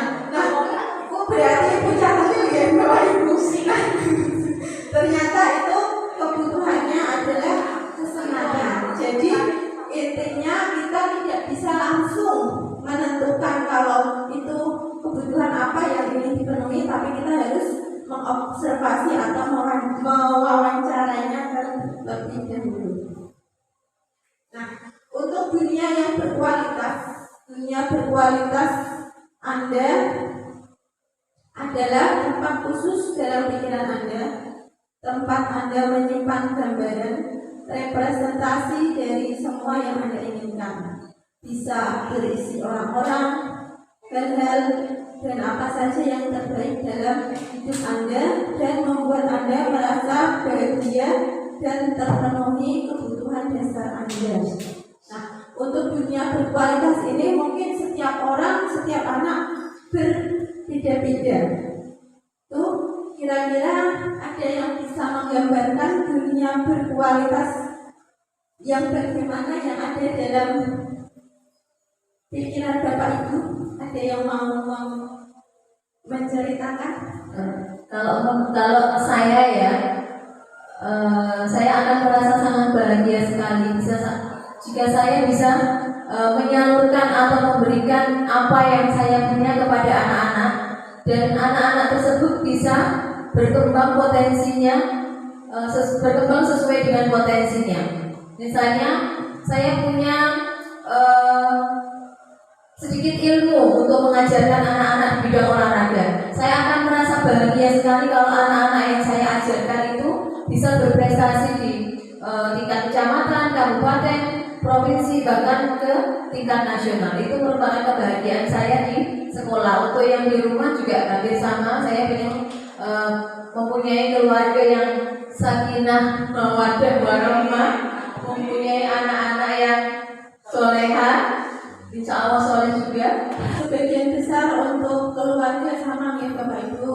Keluarga berisi orang-orang yang kita cintai itu selalu dalam kesehatan, selalu mendapatkan yang terbaik, dan kita bisa bermanfaat bagi orang lain. Dan untuk yang di sekolah seperti yang dikatakan Bu Rina tadi, adalah sekolah yang sangat kondusif untuk mendidik anak-anak. Ya, untuk mendidik anak-anak di mana semuanya mendukung pendidikan yang berpihak pada murid. Pendidikan yang berpihak pada murid itu guru di sekarang itu perannya adalah menuntun murid. Diibaratkan guru itu adalah seorang petani, dan kita harus merubah cara pandang kita bahwa misalkan seorang petani itu tidak bisa merubah biji jagung menjadi tanaman padi, tapi kita sebagai guru peran kita adalah untuk menuntun, misalnya sebagai petani ya untuk merawat, memupuk, membasmi hamanya agar tanaman jagung kita itu bisa tumbuh dengan optimal dan bisa memberikan manfaat yang sebesar-besarnya. Itu untuk di sekolah kita. Nah, Bapak Ibu, kalau misalnya dunia kita yang berkualitas itu terwujud, bagaimana perasaan Bapak Ibu semua? Sangat bahagia, sangat bangga. Pokoknya tidak bisa dilukiskan dengan kata-kata ya. Ada kepuasan yang sangat tingkat tinggi sekali. Nah, mari Bapak Ibu kita jadikan dunia berkualitas kita tadi sebagai tujuan utama dalam hidup kita. Jadi kita memiliki semangat, memiliki motivasi untuk mencapai dunia impian kita tadi. Ya, semoga bisa bermanfaat dengan semua orang yang hebat semua, kesehatan itu ya Bapak Ibu. Dan mari kita berusaha mewujudkan dunia yang berkualitas kita tadi dengan semangat dan juga ikhlas tentunya. Dan mari kita berusaha berubah kalau di sekolah agar menjadi yang lebih baik kepada murid kita, menjadi bisa bermanfaat, dan tadi menjadi bisa menuntun siswa dan bisa pihak kepada murid. Selain tadi guru adalah diibaratkan petani, tugasnya menuntun, guru juga hendaknya bisa memenuhi atau memfasilitasi kebutuhan dari siswanya. Contohnya, kita harus mendidik siswa berdasarkan zaman yang ada sekarang. Kita tidak boleh berpedoman pada zaman aku dulu seperti ini kok, seperti ini. Tidak, tapi kita harus selalu bisa menyesuaikan diri dengan keadaan lingkungan yang ada pada zamannya siswa. Ya, itu kita harus menyesuaikan diri dengan kodrat zaman di mana siswa kita berada pada zaman sekarang. Jadi kita harus selalu berupaya untuk menyesuaikan. Kita harus mengikuti perkembangan zaman. Jadi kita tidak boleh berpatokan atau kita stuck saja pada diri kita saat ini. Itu nih Bapak Ibu, semoga dengan semangat kita tadi kita tidak berhenti untuk mengikuti perkembangan zaman, kita bisa mewujudkan dunia yang berkualitas kita tadi dan bisa menjadikan pembelajaran yang berpihak pada murid. Kemudian materi selanjutnya adalah 5 posisi kontrol. 5 posisi kontrol ini adalah posisi kita sebagai guru saat menghadapi anak-anak yang memiliki masalah atau yang bertindak tidak sesuai dengan aturan atau kebiasaan. Nah, posisi kontrol ini ada 5. Yang pertama yaitu posisi kontrol penghukum, kemudian membuat orang merasa bersalah, bisa sebagai teman, pemantau atau manajer. Nah, jika kita sebagai seorang guru itu posisi kita pada penghukum, seorang penghukum bisa menggunakan hukuman fisik maupun verbal. Kemudian untuk membuat orang merasa bersalah, biasanya guru akan bersuara lebih lembut. Kemudian untuk posisi teman, guru pada posisi ini tidak akan menyakiti murid, namun akan tetap berupaya mengontrol murid melalui persuasi. Untuk posisi yang keempat yaitu monitor atau pemantau, ini guru bertindak memonitor atau berarti mengawasi. Kemudian yang kelima adalah manajer. Manajer ini memberikan respon yang menunjukkan tanggung jawab guru dalam posisi terakhir. Manajer adalah posisi mentor di mana guru berbuat sesuatu bersama dengan murid, mempersilahkan murid mempertanggungjawabkan perilakunya, mendukung murid agar dapat menemukan solusi atas permasalahannya sendiri. Nah, Bapak Ibu, selama ini kita yang sudah kita lakukan itu berada di posisi mana? Monggo bisa diutarakan pendapatnya.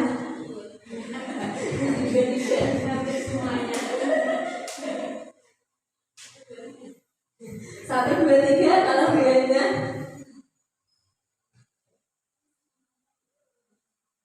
Oke, ini posisi ini mungkin tidak ada yang salah ya Bapak Ibu ya, tapi ini setidaknya kita bisa berusaha untuk menjadi yang lebih baik. Kalau Bu Wahyu tadi di depan sudah menjelaskan tentang ada saat apa tadi Bu?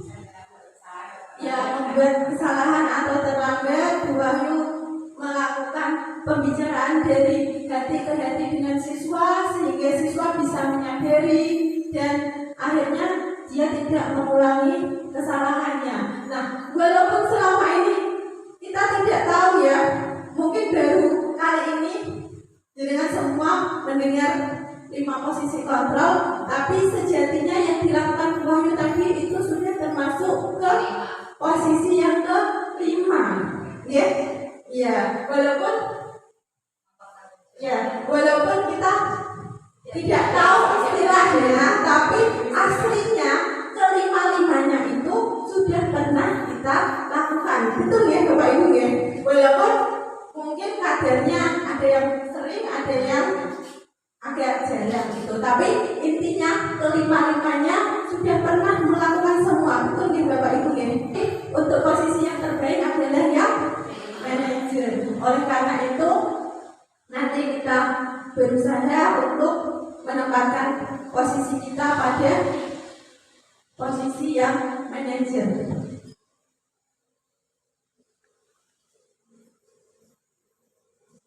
Nah, ini dijelaskan secara lebih rinci untuk posisi kontrol guru yang sebagai penghukum. Itu guru berbuat menghardik, menunjuk-nunjuk, menyakiti. Nah, itu untuk penghukum tidak hanya dengan kekerasan fisik, tapi verbal juga termasuk hukuman. Nah, biasanya guru berkata, kalau kamu tidak melakukannya, saya akan memberi hukuman apa, seperti itu. Kemudian hasilnya sih seketika itu manut, tapi aslinya dalam hati mungkin dia memberontak, mendendam atau menyalahkan orang lain. Nah, kemudian mungkin murid bisa berkata, saya tidak peduli, walaupun dia melakukan hukuman yang disuruh oleh gurunya tersebut. Kemudian dampaknya bisa mengulangi kesalahan atau perilaku agresif yang sama di kemudian hari. Kemudian kaitannya dengan dunia berkualitas tadi, murid langsung meletakkan gurunya di luar dunia berkualitas. Langsung dia langsung tidak berkesan ya bagi murid itu.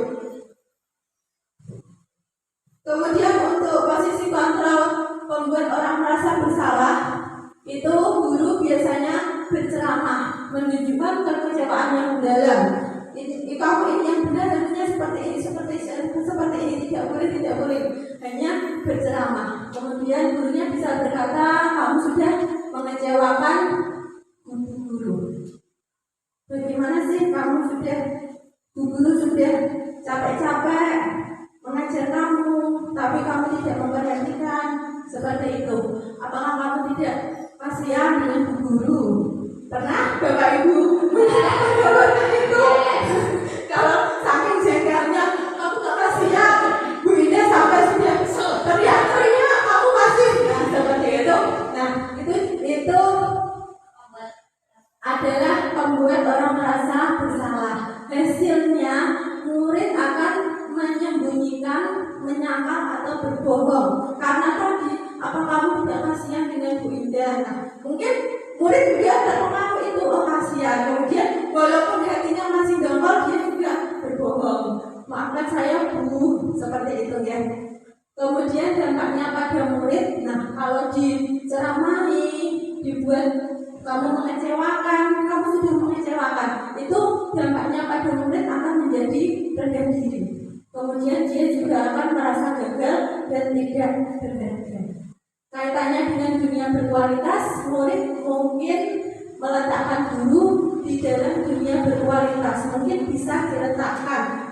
Mungkin kan ada kesan, oh kasihan ya, Bu Indah sudah sampai seperti ini. Nah, mungkin dia bisa, itu sudah menyentuh perasaannya dan bisa menempatkan dia dalam dunia yang berkualitas walaupun kadarnya mungkin hanya sedikit. Kemudian posisi kontrol guru sebagai teman. Teman itu berarti gurunya memposisikan diri seperti temannya murid. Itu membuat alasan-alasan untuk muridnya. Kemudian lakukan ini untuk bapak atau ibu. Nah, kalau seperti temannya. Nah, hasilnya itu murid akan ketergantungan atau mungkin sikap positifnya itu hanya kepada Bu Indah saja. Misalnya kan Bu Indah tidak pernah memarahi seperti teman.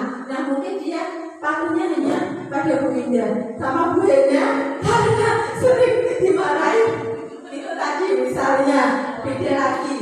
Nah, itu dia ketergantungan hanya kepada orang-orang tertentu saja. Kemudian muridnya akan berkata, saya pikir bapak atau ibu adalah teman saya.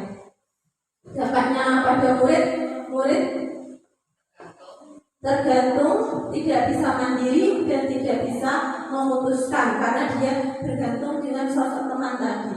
Tapi dalam kaitannya dengan dunia berkualitas, murid bisa meletakkan guru sebagai orang penting dalam dunia yang berkualitas karena tadi sudah menganggap gurunya seperti teman. Nah, untuk posisi yang keempat yaitu pemantau. Pemantau ini menghitung dan mengukur.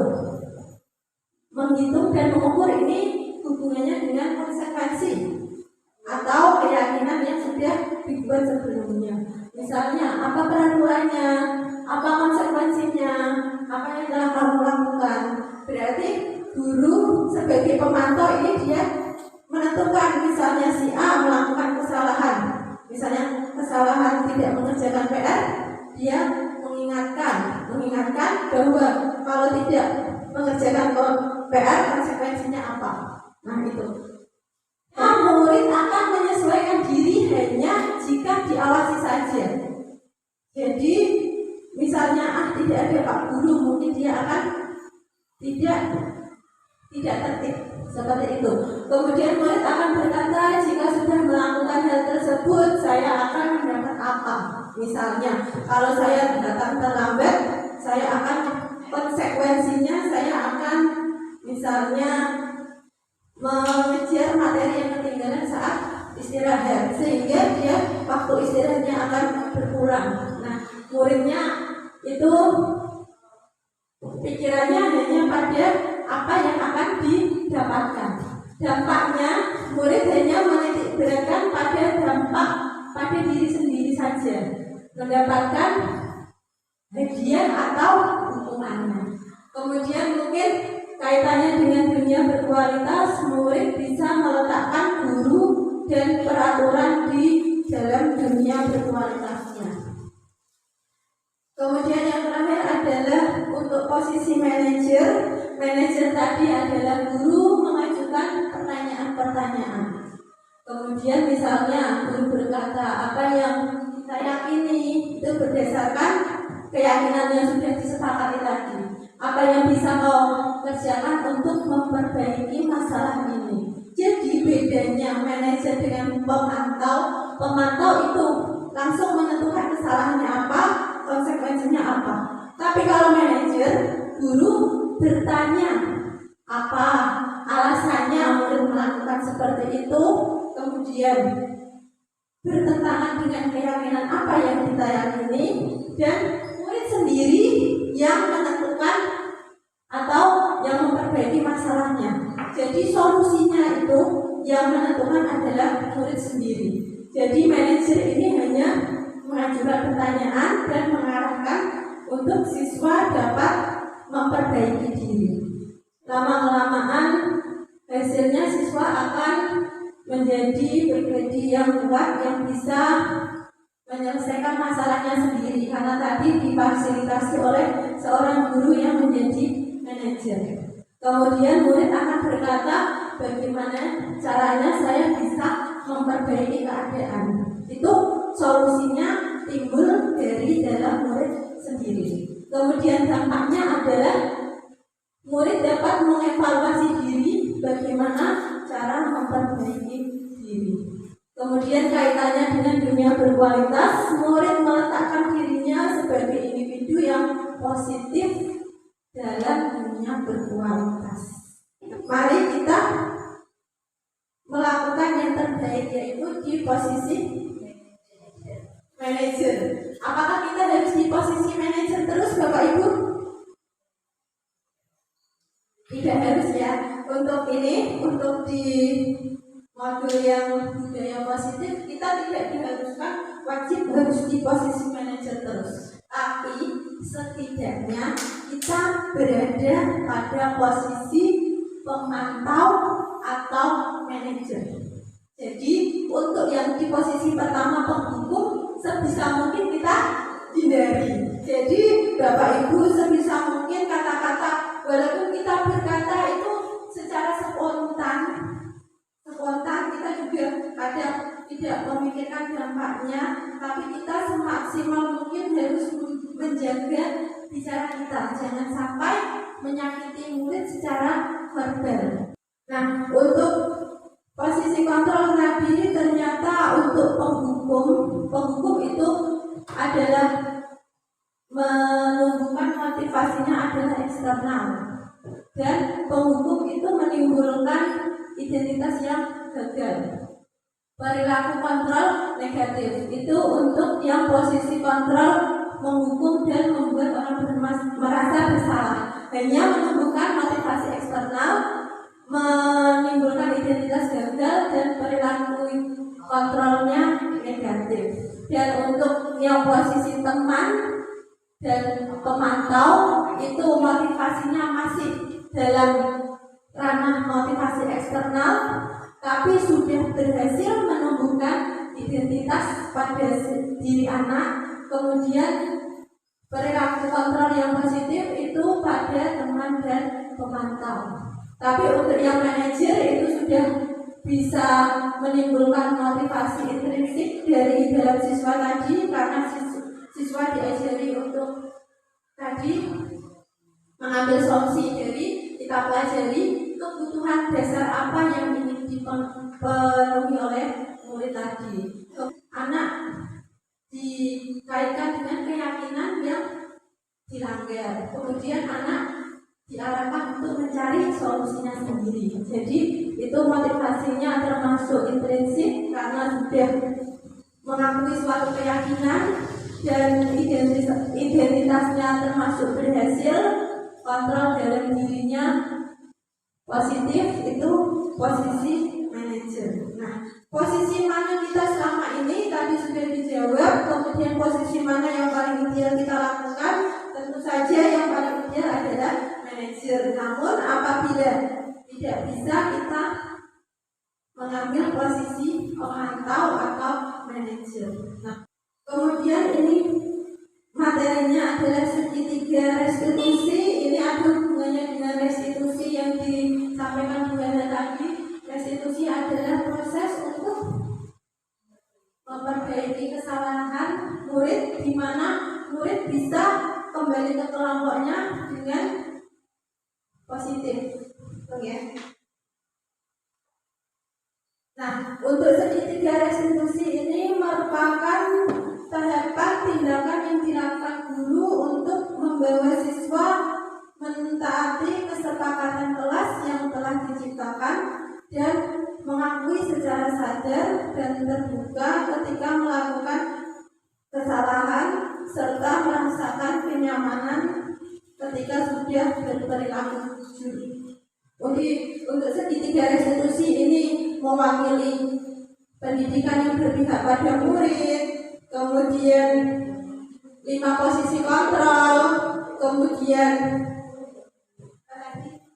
5 kebutuhan dasar yang ingin dipenuhi oleh murid, kemudian tentang keyakinan, kemudian tentang hukuman, penghargaan serta restitusi tadi. Nah, untuk segitiga restitusi ini tahapannya adalah dari tindakan yang salah, kemudian menstabilkan identitas dan menanyakan keyakinan. Untuk validasi tindakan yang salah itu contohnya kamu tentu punya alasan mengapa melakukan itu. Ya. Contohnya Bapak Ibu misalnya ada siswa kita yang tidak mengerjakan PR. Apa yang kita lakukan Bapak Ibu? Iya, sekali. Cari alasannya. Tidak langsung seperti tadi, walaupun kita boleh sebagai posisi pemantau tidak sesuai keyakinan, tidak mengerjakan PR, kemudian konsekuensinya adalah mengerjakan saat istirahat misalnya, atau mengerjakan PR 10 kali. Namun walaupun kita tadi boleh pada posisi pemantau, tapi kita juga harus melakukan proses segitiga restitusi. Kenapa kita menanyakan alasan kenapa anak tidak mengerjakan PR? Seandainya langsung tidak mengerjakan PR, langsung diberi konsekuensi, itu akan menjadi tidak adil pada anak. Kok bisa? Contohnya seperti ini. Misalnya si Budi tidak mengerjakan PR. Ternyata alasannya apa? Tadi malam ibunya sakit, dia harus merawat ibunya, membawa ibunya berobat, jadi tidak bisa mengerjakan PR. Nah, kalau dipukul rata seperti itu tadi diberi hukuman yang sama, sepertinya kita tidak rela ya Bapak Ibu, karena Budi alasannya adalah alasan tentang kemanusiaan, kasih sayang dengan ibunya, dia sudah memiliki hati yang mulia, tapi harus dihukum. Jadi ini kita menanyakan alasannya mengapa dulu. Kemudian adalah cara yang lebih efektif untuk mendapatkan apa yang kamu lakukan. Ini guru memfasilitasi. Jadi siswa didorong untuk menemukan sendiri. Kemudian untuk menstabilkan identitas, setiap orang pasti pernah melakukan kesalahan. Jadi kita tidak langsung menganggap murid kamu salah. Kamu misalnya seperti itu, kamu bodoh, kamu Tetapi kita membesarkan hati murid dulu bahwa setiap orang pasti pernah melakukan kesalahan. Kemudian kamu bukan satu-satunya yang pernah melakukan ini. Jadi dengan menstabilkan identitas ini murid tidak merasa minder, tidak merasa takut, tidak merasa rendah diri. Kemudian proses yang ketiga yaitu menanyakan keyakinan, dihubungkan kesalahannya atau itu dihubungkan dengan keyakinan apa yang telah kita sepakati, bertentangan dengan keyakinan apa, dan murid dikirim untuk kamu pasti ingin menjadi orang seperti apa sehingga bisa mencari solusi dari masalahnya. Kalau murid mencari sendiri solusi dari masalahnya, pasti solusinya itu akan tepat karena mungkin untuk satu orang dan orang yang lain itu berbeda. Kemudian itu tadi 3 sisi dari segitiga restitusi. Yang pertama adalah menstabilkan identitas. Tujuannya adalah untuk membuat anak yang merasa gagal karena berbuat salah menjadi positif terhadap dirinya. Teori kontrolnya, kita semua akan melakukan hal terbaik yang bisa kita lakukan. Jadi kita berpikirnya jangan negatif tapi berpikir yang positif. Kemudian hal yang akan dikatakan guru misalnya berbuat salah itu hal yang manusiawi. Tidak ada manusia yang sempurna. Jadi ini anak tujuannya adalah anak akan menjadi positif terhadap dirinya. Jadi kita tidak boleh langsung menunjuk atau mengejek anak itu seperti ini. Tidak, kita harus membombong dulu. Kemudian untuk validasi tindakan yang salah tujuannya adalah membantu siswa mengenali basic need atau kebutuhan yang ingin dipenuhi ketika melakukan kesalahan. Itu tadi kita harus menelaah kebutuhan dasar mana yang ingin dipenuhi oleh murid. Pada dasarnya setiap tindakan manusia tujuannya adalah memenuhi 5 kebutuhan dasar. Itu untuk validasi tindakan yang salah. Kemudian untuk yang menanyakan keyakinan itu tujuannya agar anak melihat kesalahannya dihubungkan dengan norma sesuai dan nilai-nilai yang mendasari manusia berinteraksi dengan orang lain. Ini dikaitkan dengan nilai kebajikan universal tadi.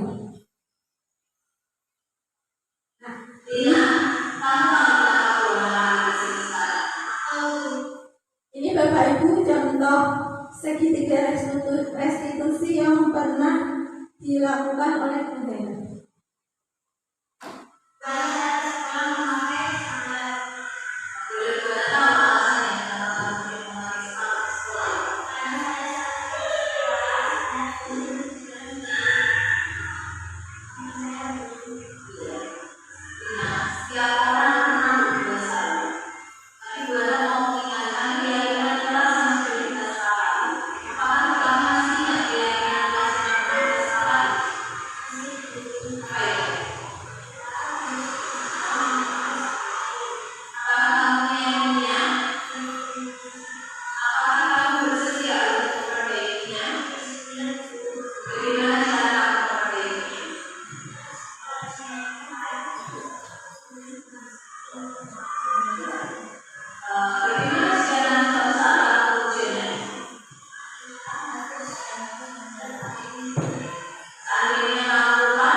Dalam rangka menciptakan budaya positif, penerapan disiplin positif dipraktikkan untuk menghasilkan murid-murid yang berkarakter disiplin, santun, jujur, peduli, dan bertanggung jawab. Ini muara akhirnya adalah pada profil karakter dalam profil pelajar Pancasila. Nah, ini tadi rangkuman dari kegiatan kita kali ini adalah tadi peraturannya kita ubah, kita berdasarkan nilai universal yang kita terima tadi, kemudian kita ubah menjadi keyakinan, ya. Kalau sudah menjadi keyakinan seperti tadi, kepalan tangan, kalau kita sudah yakin, pasti kita akan berusaha untuk mempertahankan itu, ya. Dan kita akan melakukan apapun demi mempertahankan keyakinan kita. Nah, kalau kita di sekolah sudah memiliki keyakinan yang mendalam pada hati kita, maka kita akan melakukannya dengan ikhlas, dengan tanpa disuruh, dengan motivasi dari dalam diri kita. Kalau seperti itu, maka akan menjadi kebiasaan. Nah, kebiasaan-kebiasaan yang positif itu akan menimbulkan lingkungan yang positif juga, dan pada muaranya kita akan bisa menciptakan budaya yang positif di sekolah kita. Mudah-mudahan bisa terwujud, ya Bapak Ibu, ya. Mari kita bersemangat, berkomitmen, berniat, pokoknya menciptakan budaya positif di sekolah kita seperti yang ada pada gambaran atau impiannya Bu Rina tadi, ya. Demikian paparan dari kami, saya dan Bu Hana. Kurang lebihnya kami mohon maaf. Wabillahi taufiq wal hidayah. Wassalamualaikum warahmatullahi wabarakatuh.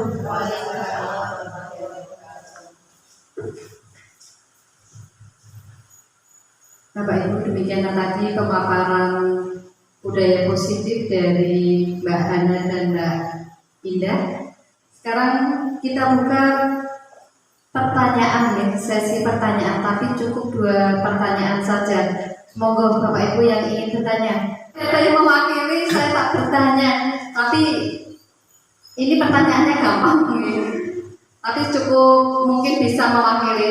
Ini hanya masalah segitiga restitusi. Apakah segitiga restitusi itu dipergunakan untuk siswa yang bermasalah saja, atau bisa siswa yang tidak memiliki masalah? Iya. Terima kasih ya Bu Yun, ya. Tadi pertanyaannya, untuk segitiga restitusi itu untuk anak yang bermasalah saja atau untuk yang tidak bermasalah, ya Bu, ya. Seperti yang sudah dijelaskan, yang sudah saya dan Bu Yun jelaskan tadi, pengertian restitusi itu memperbaiki kesalahan anak, Bu. Ya, memperbaiki kesalahan anak agar anak nanti dapat kembali ke kelompoknya dengan keadaan yang lebih baik, lebih positif.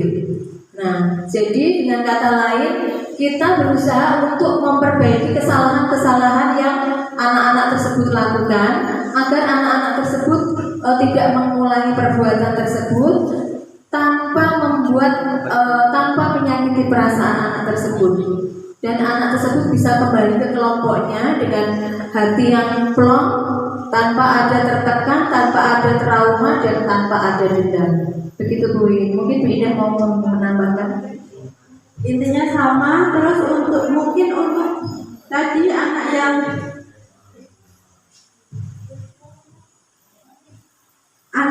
tidak bermasalah, kita bisa melakukan dengan coaching seperti itu, Bu. Terima kasih.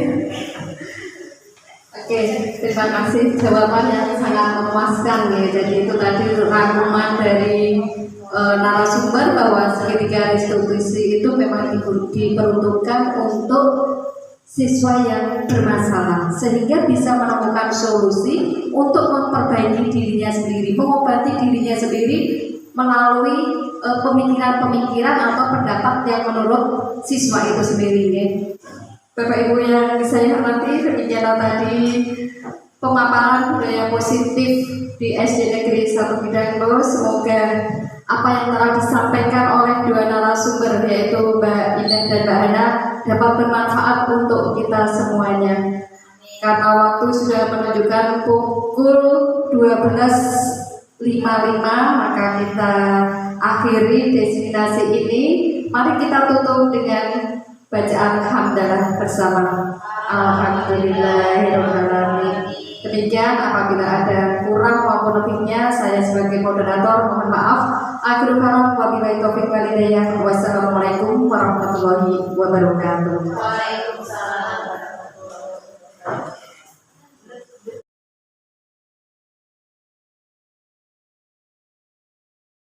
Alhamdulillah ya, dengan adanya diseminasi budaya positif yang dilakukan oleh Bu Hana dan Bu Indah, itu membuka banget wawasan saya khususnya tentang budaya positif yang sebelumnya itu saya kurang begitu paham tentang sikap-sikap budaya positif itu seperti apa. Dengan adanya diseminasi tadi, saya merasa menambah ilmu, ya. Dan semoga saja kedepannya budaya positif ini bisa diterapkan di sekolah SD Negeri 1 Ngidangelo ini. Dan terima kasih juga kepada Mbak Hana dan Mbak Indah yang telah memberikan waktunya serta memberikan ilmunya kepada guru-guru yang ada di SD Negeri 1 Ngidangelo ini. Terima kasih, semoga sukses. Saya Dava, saya murid kelas 3 SD 1 Ngidangelo. Saya